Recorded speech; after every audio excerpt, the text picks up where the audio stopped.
brother did. Yes, you are.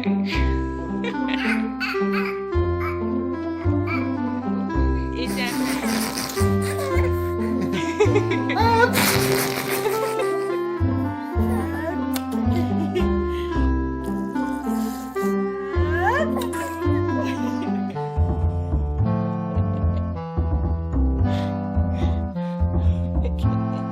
That's how you get down, huh?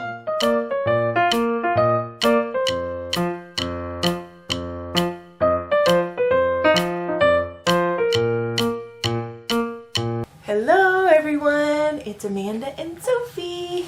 And we've also got Alex right here, so if you see him making little cameos here and there, this is vlogging reality when you have little kids. So we are here for Sophie's 8-month update.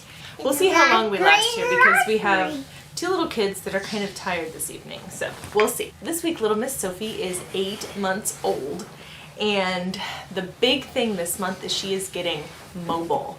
She is not, at least as of today that I am recording this, she isn't fully crawling yet, but she is so trying to. She is doing the army crawl. She is trying so hard, and she wants, as you can see, she's like watching her older brother here. She wants so badly to keep up with him.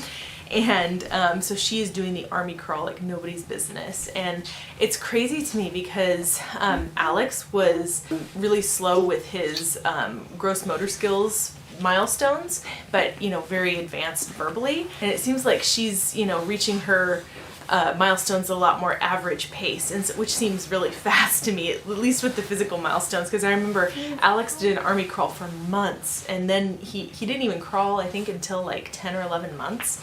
And so she's 8 months and she is just about crawling. Who knows, maybe by the time I upload this she'll be fully crawling. She looks like a little frog. Doing the classic rocking motion, the pre-crawl rock. You're rocking and rolling there, girl. Oh.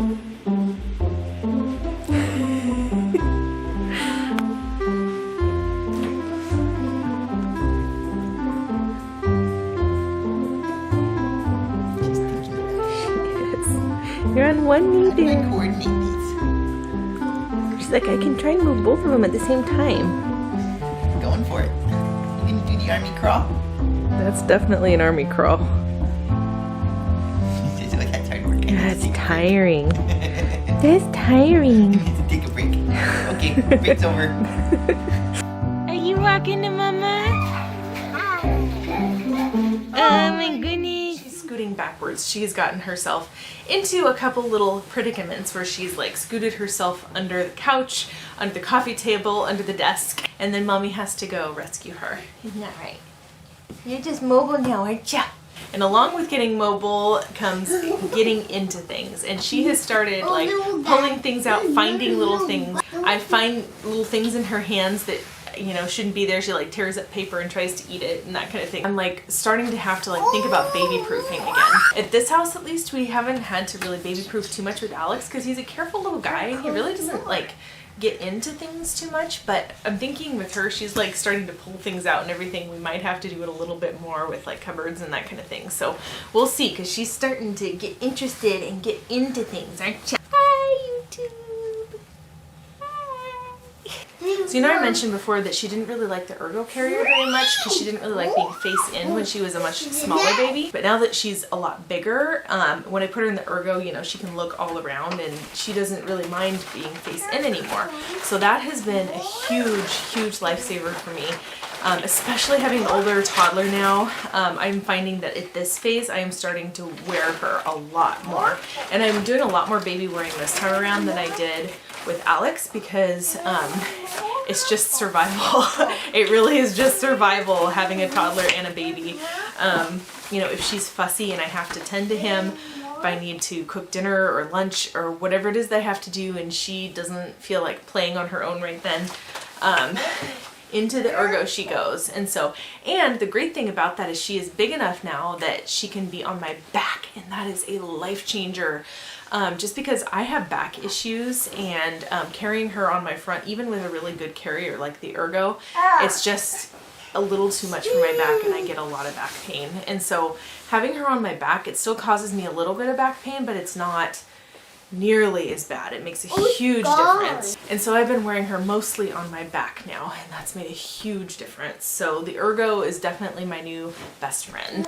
So in terms of growth, she is growing like a weed. I'll tell you in a little bit about her little eating expeditions, but she has grown so much this month, and she is in 9-month clothes now. So she's definitely on par for the course. At her last doctor's appointment, she was still in the 50th percentile, which is surprising to me for height and weight, considering how much food she's eating.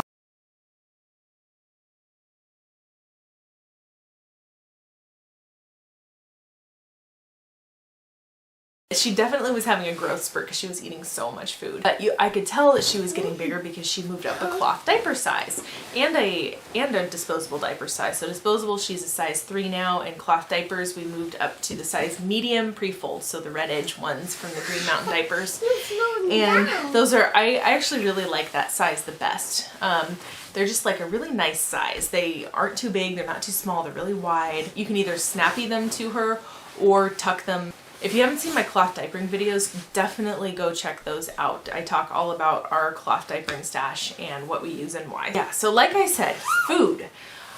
Oh my gosh, this girl will eat anything. And let me tell you, having a toddler right now who is going through an extremely picky phase, it is just like a breath of fresh air. We give her basically some part of whatever we're eating and she eats it. Like, there is nothing that we have given her that she won't eat. Except one thing. The one thing that she gags on is runny egg yolk. But if we cook it all the way through and make it hard so it's like finger food, she gobbles it up. She loves it. So I think I'm going to do a separate video that's just like all about what I'm feeding our baby right now.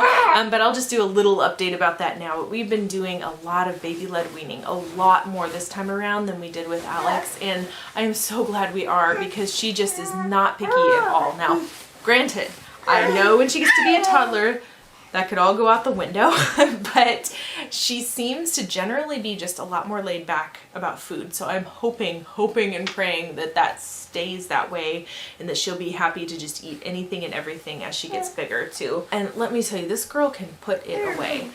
I don't know what was going on. Like I said, I'm certain she was having a growth spurt. It's finally slowed down now, but the last week or two, oh my gosh, she was eating like more than Alex was. It was insane. Like, she was probably eating the amount of food that like an 8-year-old could eat or something. It was so much food. It was ridiculous. I'll put in a little clip of that here. Well, little Sophie loaf, you just ate guacamole, apple and pineapple, and then you had a little mozzarella cheese, and then you had a big piece of smoked salmon, and now you're obliterating a bowl of applesauce with cinnamon. What do you have to say for yourself? Where is it all going? Are you in your happy place? Yeah. That's one full little tummy. Can't believe how much you put away. You must be growing. You must be growing. That's how things have been going with food. And she's starting to get a little bit more hair now. It feels like her hair is starting to grow in a bit, so it's definitely not quite as peach fuzzy as it used to be. I'm really getting excited. This is one thing I was excited to have a little girl for, was having the longer hair so I can do things with it. And so once it gets a little bit longer, I'm gonna like try and do the little like ponytail on top of her head. In terms of sleep, she is still an amazing sleeper. However, we did have a bit of a regression again this month. We have had a couple nights when she has woken up at like 3 in the morning, and I just nurse her back down. And she was starting to wake up earlier than usual. She was waking up at like 6:45 in the morning, which is really early for us. If you saw my mommy burnout video, you probably saw me talking about that. So during those weeks when she was doing that, I was, experimenting with a few things to see what would help with it. And one of the main things I did was trying a sleepy feed or a dream feed or whatever they call it. Before Bill and I went to bed at night, I would go into her room and pick her up and nurse her while she was still basically asleep. And, you know, I tried that for a night and it actually seemed to work. She slept an extra hour. But then I did it again the next night and it didn't make a difference. And so I'm like, well, if it's not going to make, you know, if it doesn't seem to make a difference either way, then I'm not going to wake her up and disturb her from sleeping through the night. So instead I just started trying to give her a really big filling dinner, right, you know, we usually have dinner about an hour before they go to bed, and so I was just trying to give her a lot of solids, and I really think that that helped too. And ultimately, I think the sleep regression was going right along with her growth spurt. You know, she just needed more because she was growing, and so we went along with that. And then, you know, last week or so, she started sleeping 12 straight hours through the night again. So we even had one night when she slept 13 hours. Now that's unusual. Usually it's 11 or 12. So we feel very, very blessed, and we're very fortunate that she is a good sleeper, and we're still, you know, doing all the same things we were doing before to keep promoting that. We have, you know, we're all about our bedtime routines and everything. So the other thing I was going to mention in terms of sleep is her nap schedule. I have still been trying to find the perfect nap schedule for her. Most days we're in a 2-nap-a-day schedule. But the trouble has been trying to figure out what are good times for that. Because if I don't get the timing right, she just takes a little dinky half-hour nap and then she doesn't nap very much for the day.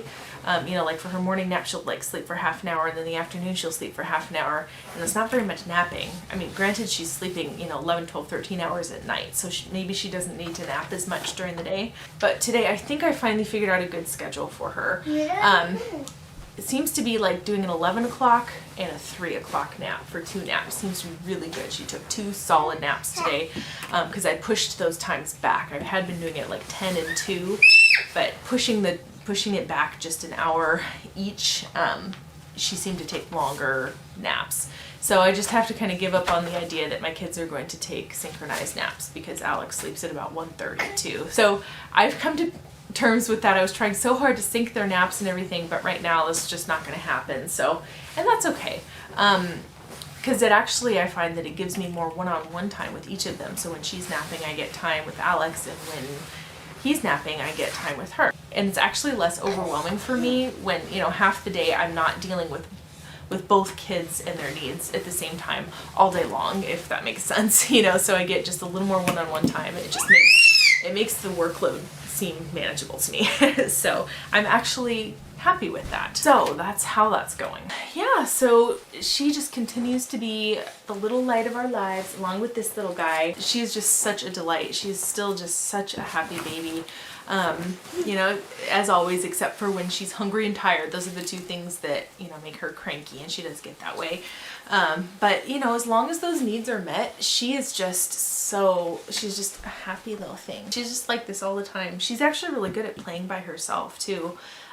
You know, like I said, the times when she is cranky, I put her on my back in the ergo, but for a lot of the day, I can just put her on the floor and she likes to play. She's just exploring things, and like I said, she's like trying to crawl. She spends a lot of time like on the floor trying to crawl and, you know, exploring things and putting everything in her mouth, and she's just like, she studies things. She'll just like get, like she's studying my hand right now. Yeah, just like you're studying my hand, huh? She just like concentrates on it and looks, huh? Yeah, and those little cute little dimply chubby hands, they just grab onto things and study things, huh? Yeah. Hi. And she's just the most loving thing.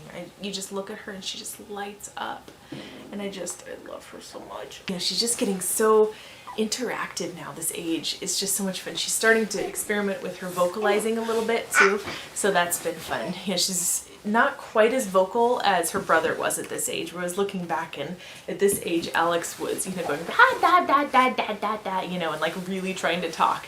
And she's definitely experimenting with her voice a little, but she's not really doing any syllables or anything yet.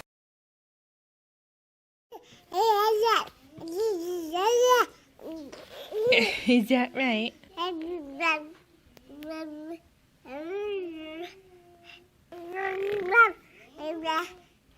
Yeah.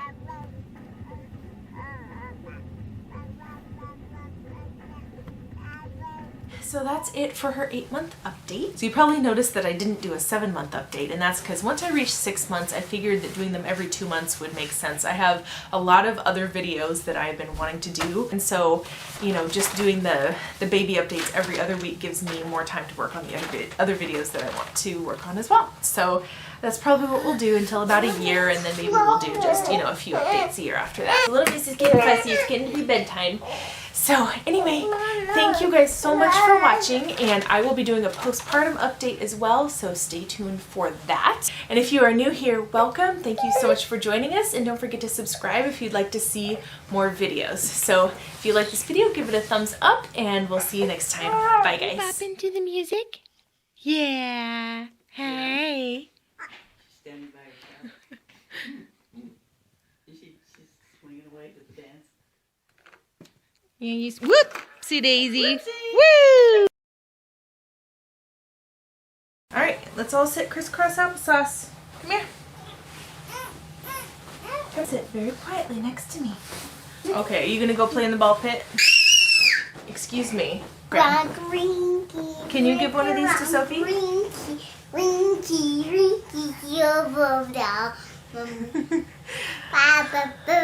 This is the mom life right here. Mama. She is. Oh, we fell. Mommy, baby. More. No, no, no. You stay away from there. Thank you. You go play in your ball pit, please. That's good listening. Thank you. Whoa! I forget what I was talking about. So first and foremost, the main kind of cloth diapers we use are pre-folds and covers. That is what I decided after I did a boatload of research before I had my first.